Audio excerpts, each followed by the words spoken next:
The gate agent says 6 hours, maybe more. She nods.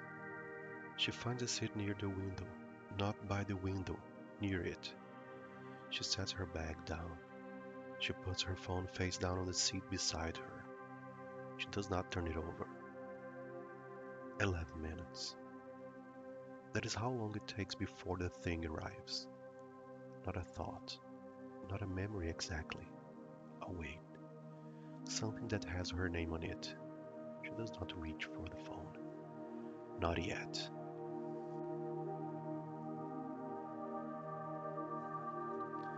There is a kind of noise you keep around yourself that has nothing to do with distraction. It is not the podcast you have listened to or the television you fall asleep with. It is something more deliberate. The alarm set 10 minutes early so the day starts before you have to meet it. The call you make in the car when silence would have been just as fast. The music that plays not because you want to hear it, but because the alternative is the room, just the room, and whatever lives in it. You have been surrounding yourself with sound the way others surround themselves with walls. Not for warmth, but because the alternative is a space where your own thoughts have a voice. And you have heard them before, those thoughts. You know what they sound like. That is the thing. That is the noise you needed. Not the external kind. Something else. Something that once you stop producing the first kind, begins to speak.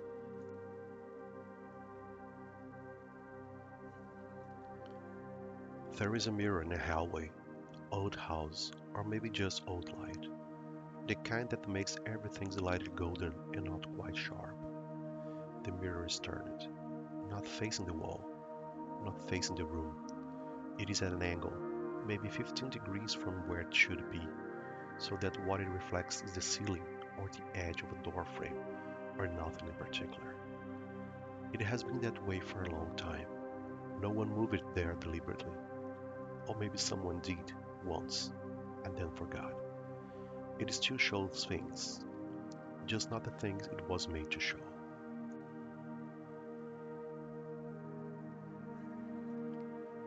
There is a word for what the mirror is not quite showing. Not loneliness, not isolation, not the absence of other people. Solitude.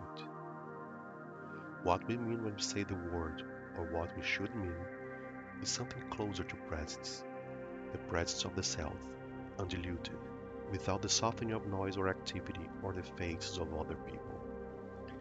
And here is what is almost too precise to be comfortable. The person who cannot stay in that presence is not running toward anything. She's running from something, specifically from her own thoughts, her own memories. The flight is not from emptiness, it is from what is full.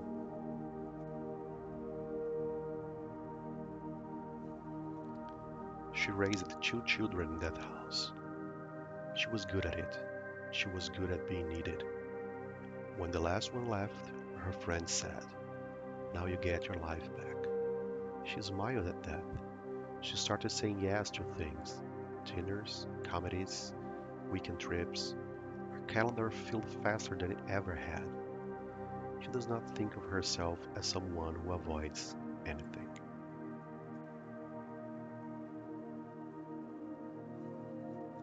The word solitude comes from the Latin solus, alone. But that is not the interesting part. The root is not just alone, it is whole, entire, the only one of its kind.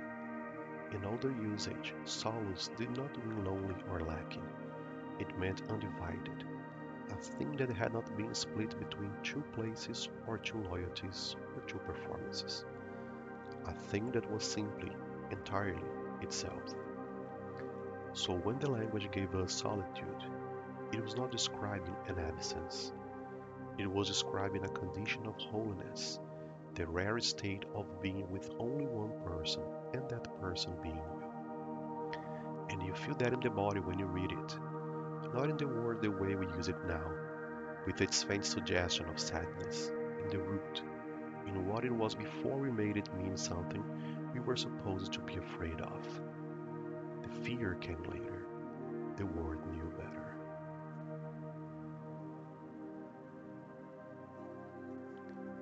There is a particular moment most people recognize, even if they have never named it.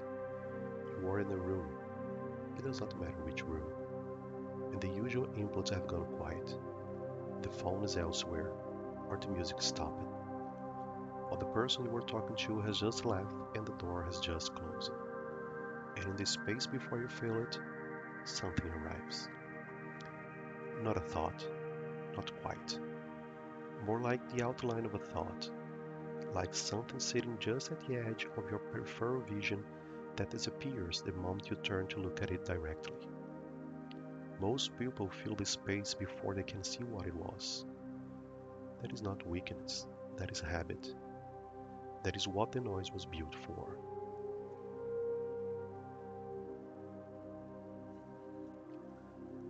There is a difference between choosing noise and needing it, between enjoying company and requiring it as a buffer, between a full life and a managed one. The first is a preference. The second is a careful architecture, a system designed to keep the interior at a specific distance. And what is in the interior that needs keeping at a distance? Not darkness, necessarily, not failure or shame or anything dramatic. Sometimes, just the ordinary weight of having lived, of choices made and not revisited, of things felt at 22 that never got a name, of a self that has been waiting, not urgently, but with the specific patience of something that has nowhere else to go.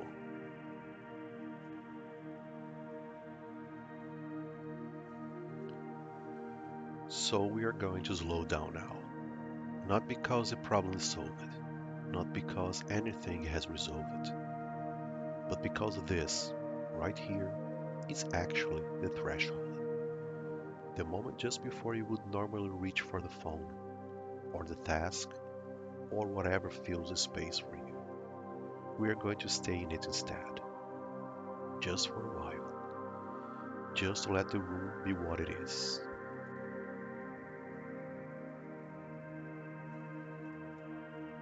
Let the breath come without directing it.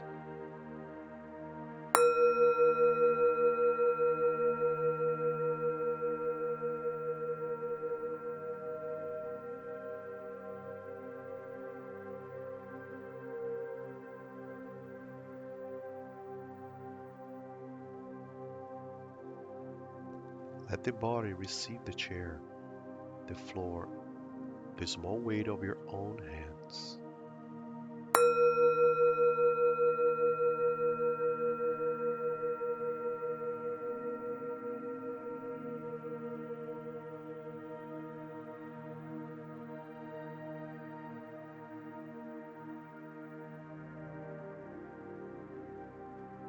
You do not have to feel anything particular. You do not have to arrive at anything.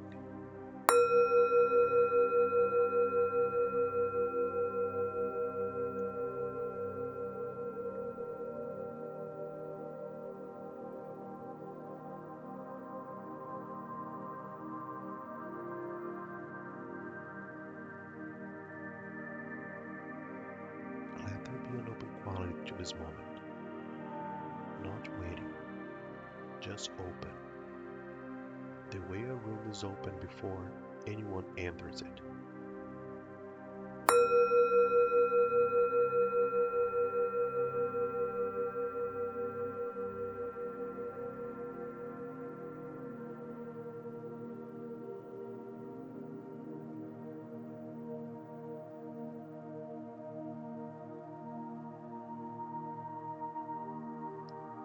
Notice what is here, not what should be here, what is already here.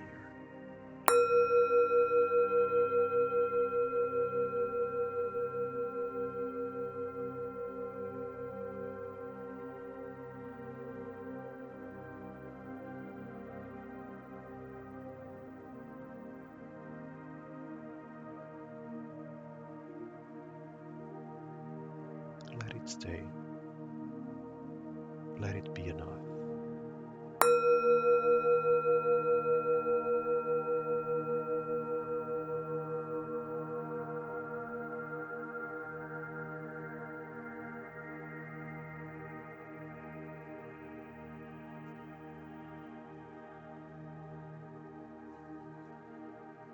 There is something that arrives when the noise stops. Not always, not for everyone, but sometimes.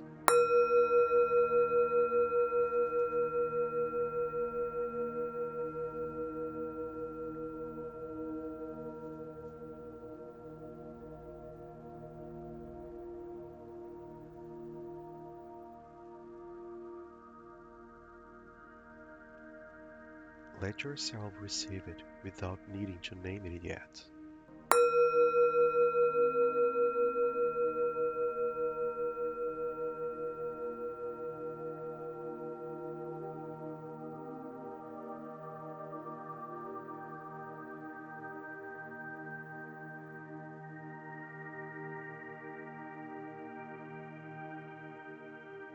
You do not have to understand what it is.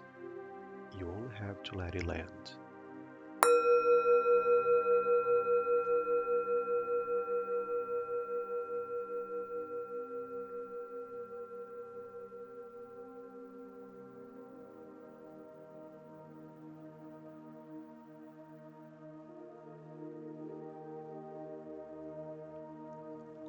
Let the breath open the chest a little. Let the shoulders receive the weight they have been holding without knowing they were holding it.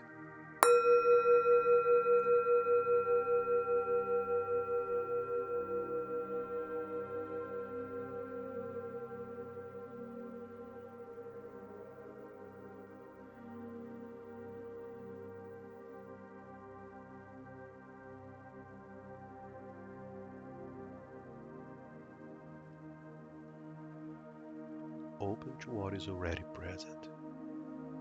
It has been patient. It does not need urgency from you.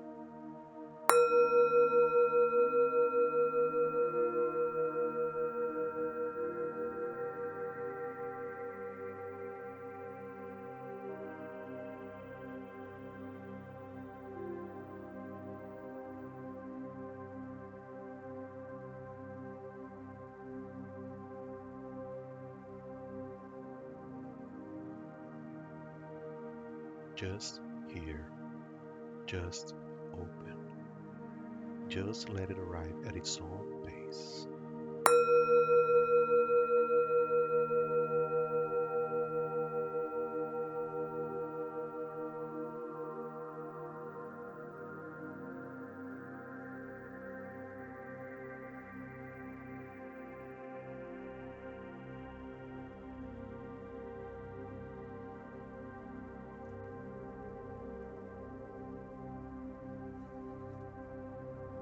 Let the thoughts come, not to follow them, just to let them move through the open space.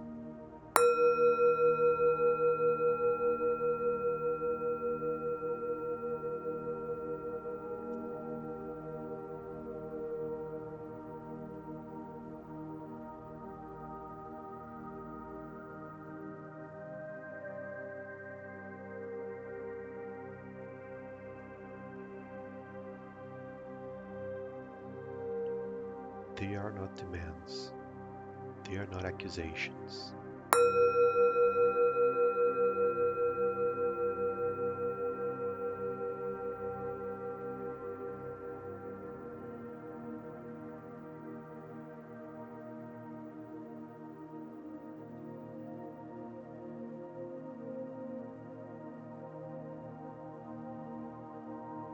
They are the contents of a room you have kept lit, but not entered.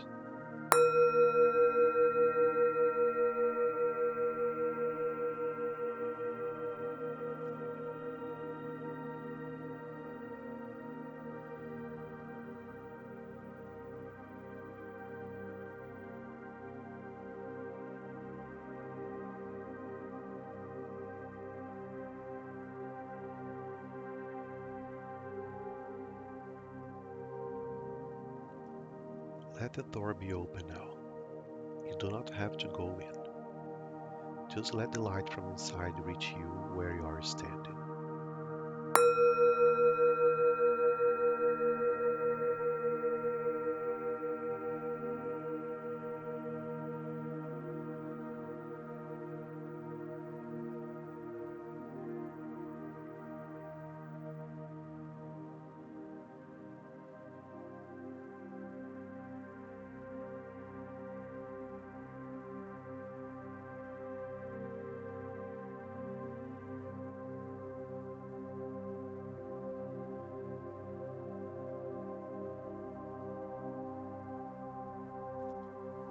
Receive what comes without editing it, without ranking it, without deciding what it means before it has finished arriving.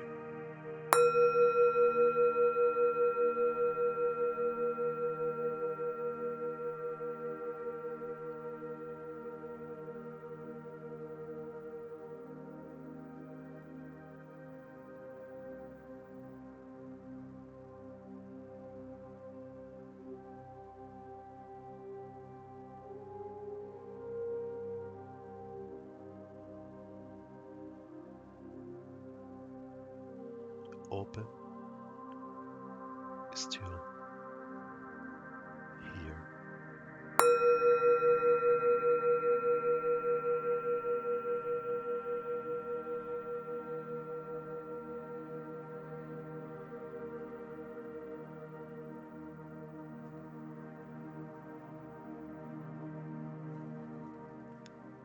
Let the body come back to its weight.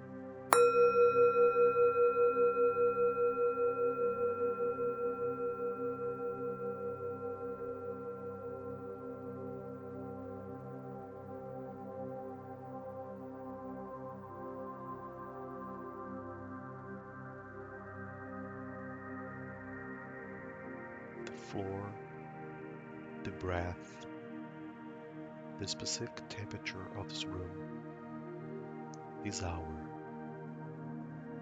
this moment.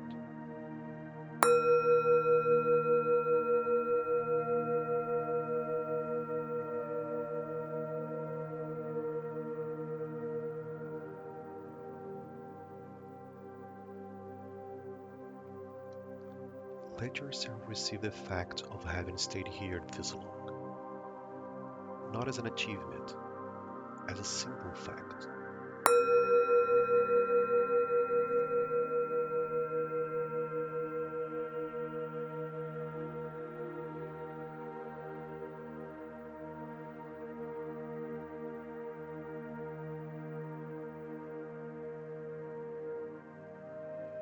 You stayed. The noise was available and you did not reach for it.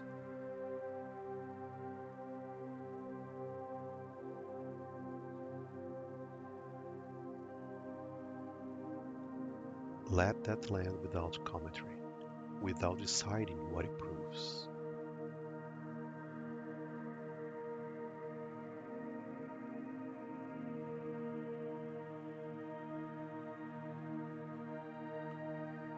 Open to what this hour was. Let it be what it was.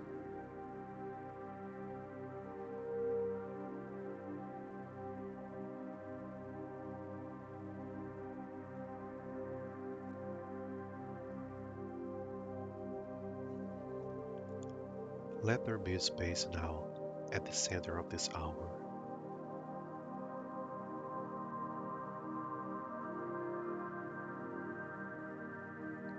Not instruction, not direction, just space.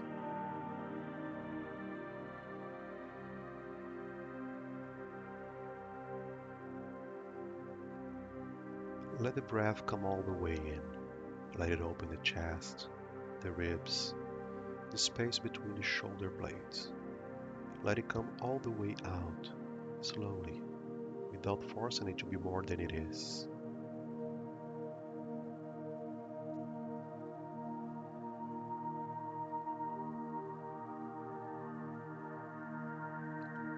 Let the body receive this stillness, not the performance of stillness, actual stillness.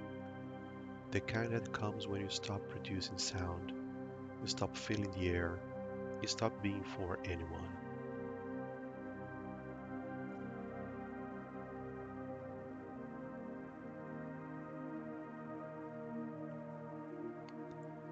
Let whatever has been waiting have room to arrive.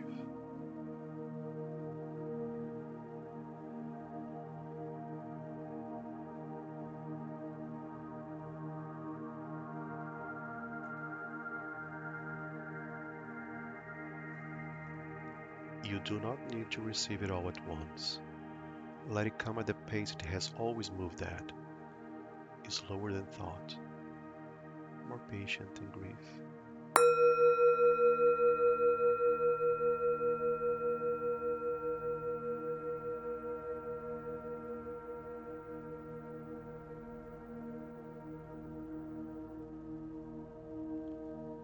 Let the thoughts that came at 22 and the ones for me now that have not yet found their shape, let them simply be in the room with you.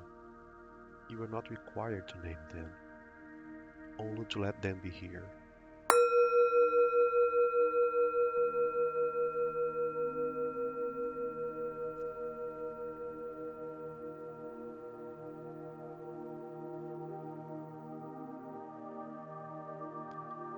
Open to the self that has been present through all of it, the one underneath the noise.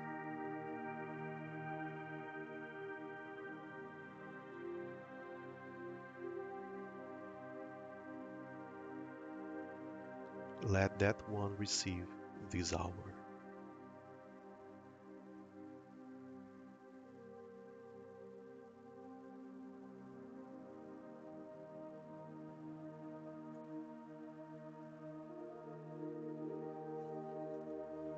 There is a place at the edge of silence where something changes. Not a feeling exactly, more like a shift in the quality of attention. A moment when what has been interior becomes available, not to be solved, but to be held. We are going to move toward that place now.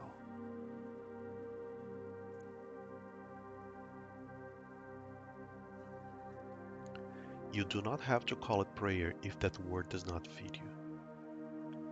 Call it the moment of recognition, the moment when what you have been carrying is acknowledged, not by you alone. When the weight is given room in something larger than the room you are sitting in.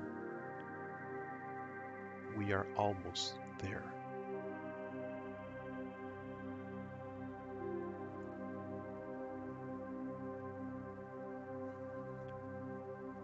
There is something larger than the noise I have been making.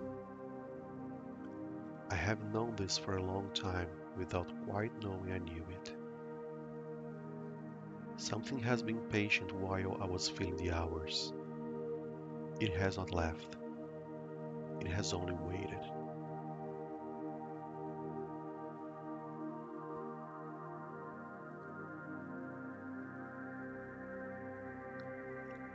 I arrive here without a plan. I arrive here with a week behind me and a year behind me and a life behind me. And I do not want to feel this moment the way I have felt the others. I want to receive what is here.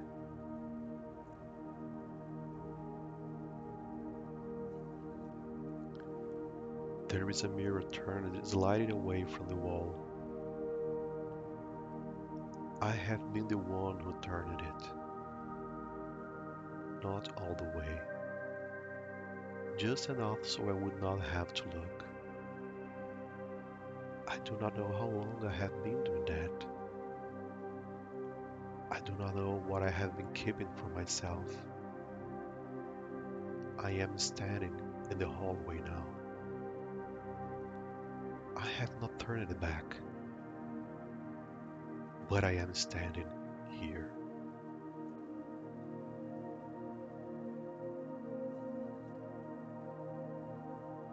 This is not a request.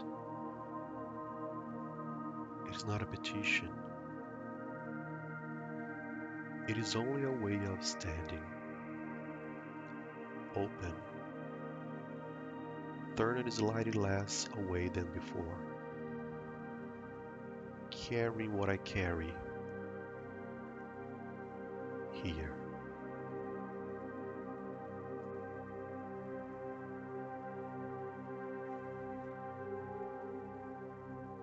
I don't know what happened to her in those 11 minutes. Maybe nothing arrived. Maybe the weight she felt was just the particular heaviness of airports, the fluorescent light, the recycled air, the sense that all these people are between two places and none of them is here. Maybe something did arrive, something that had her name on it, something she had been keeping at a manageable distance since the last child left. since the last role that required her to be indispensable finally stopped requiring her. I do not know. I do not know if 11 minutes is enough. I do not know if she will schedule another 11. I do not know if she went back to the phone the moment the 12-minute mark arrived, or if something in her paused, just a little longer, before the noise resumed.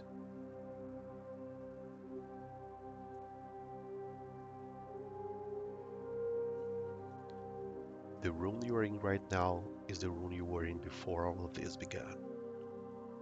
Same light, same hour, same ordinary surfaces of your ordinary day. And yet there is a quality of attention that this hour leaves behind, if you let it. Not a conclusion, not a resolution. Just a residue of having been still for a while, having let the self be present without noise covering it. You can take that with you. It weighs almost nothing.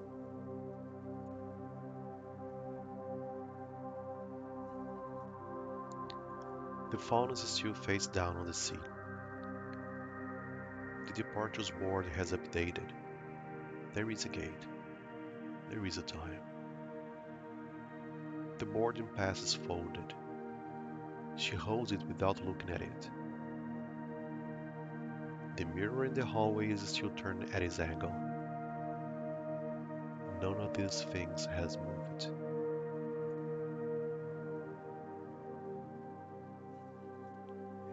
Here is what it looks like in a day you recognize. You get home. The house is quiet, and before you've taken off your shoes, before the thought is even fully formed, your hand is reaching for something. The television, the phone, the music, whatever fills the space fastest. That reach, that specific, almost involuntary reach, is not a preference. It is a record. It is the body keeping careful minutes of what happens every time the noise stops and something older tries to surface. You are not broken for doing it, but the reach is real, and the thing it is keeping at a distance is real, and the distance has a cost you pay in accumulated small ways, over years, without quite knowing the bill is running.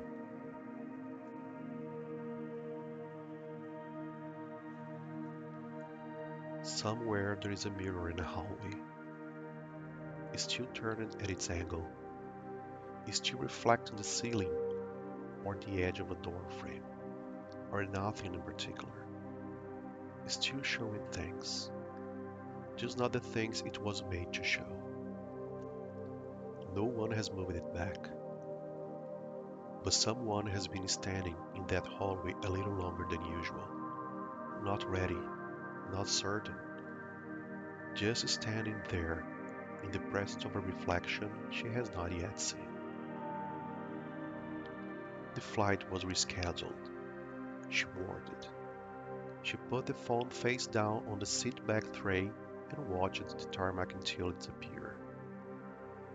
She did not write down what she almost remembered in those 11 minutes. But she remembered that she almost remembered, and that is not nothing.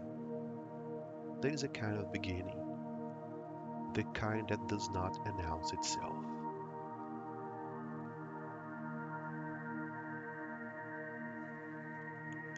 She is somewhere above the clouds now. The noise will return. It always does. And yet, for 11 minutes, in the specific fluorescent light of a delayed afternoon, she let something arrive that had been waiting for her since she was 22. She did not name it. She did not have to. The noise you needed was never the noise outside. It was the silence underneath it, waiting, patient, full.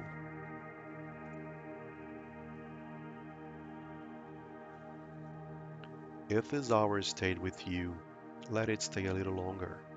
Share it with someone who keeps their days full of reasons they have not quite examined.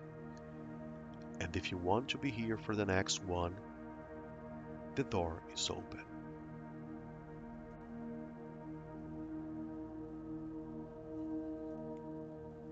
Vesper Word. One word, one breath, one prayer.